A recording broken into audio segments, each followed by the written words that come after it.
بسم اللہ الرحمن الرحیم۔ السلام علیکم۔ روزانہ واقعات سننے کے لیے اس چینل کو سبسکرائب کریں۔ شیخ ابو بکر عبداللہ بن محمد بن عبداللہ بن ابی دنیا بیان کرتے ہیں کہ خالد بن خداش بن اجلان اور اسماعیل بن ابراہیم بن بسام فرماتے ہیں کہ صالح مری عن ثابت روایت کرتے ہیں کہ میں نے ایک نوجوان کی بیمار پرسی کی، اس کے بعد وہ فوراً فوت ہو گیا تو ہم نے اس کی آنکھیں بند کیں اور اس پر کپڑا ڈال دیا۔ ہم میں سے کسی نے اس کی والدہ کو صبر کی تلقین کی تو اس کی والدہ نے پوچھا، کیا میرا بیٹا فوت ہو گیا؟ ہم نے کہا جی ہاں۔ اس نے کہا، کیا تم سچ کہہ رہے ہو؟ ہم نے کہا جی ہاں۔ تو اس کی والدہ نے دونوں ہاتھ آسمان کی طرف بلند کیے اور کہنے لگی، اے اللہ، میں تجھ پر ایمان لائی اور میں نے تیرے رسول اللہ صلی اللہ علیہ وسلم کی طرف ہجرت کی۔ اب مجھ پر بہت سخت مصیبت نازل ہوئی ہے۔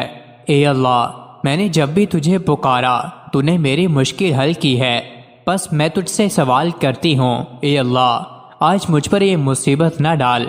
اس کے بعد اس کی والدہ نے اس کے چہرے سے کپڑا ہٹایا تو وہ زندہ تھا اور اس نے ہمارے ساتھ کھانا بھی کھایا۔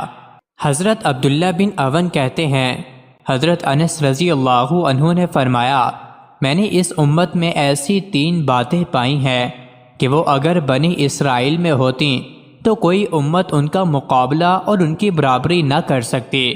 ہم نے کہا، اے ابو حمزہ، وہ 3 باتیں کیا ہیں؟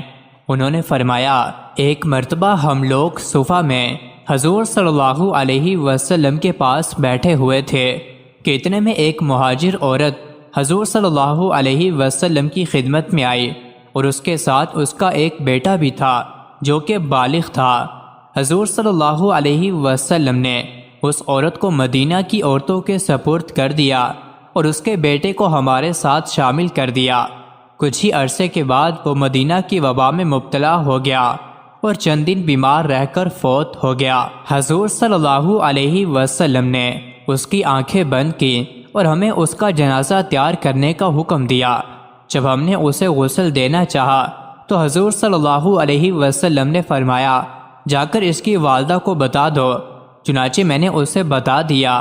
وہ آئی اور بیٹے کے پیروں کے پاس بیٹھ گئی اور اس کے دونوں پاؤں پکڑ کر اس نے یہ دعا مانگی، اے اللہ، میں اپنی خوشی سے مسلمان ہوئی اور میرے دل کا میلان بتوں سے بالکل ہٹ گیا، اس لیے میں نے انہیں چھوڑا ہے اور تیری وجہ سے بڑے شوق سے میں نے ہجرت کی، اور مجھ پر یہ مصیبت بھیج کر بتوں کے پوجنے والوں کو خوش نہ کر، اور جو مصیبت میں اٹھا نہیں سکتی وہ مجھ پر نہ ڈال۔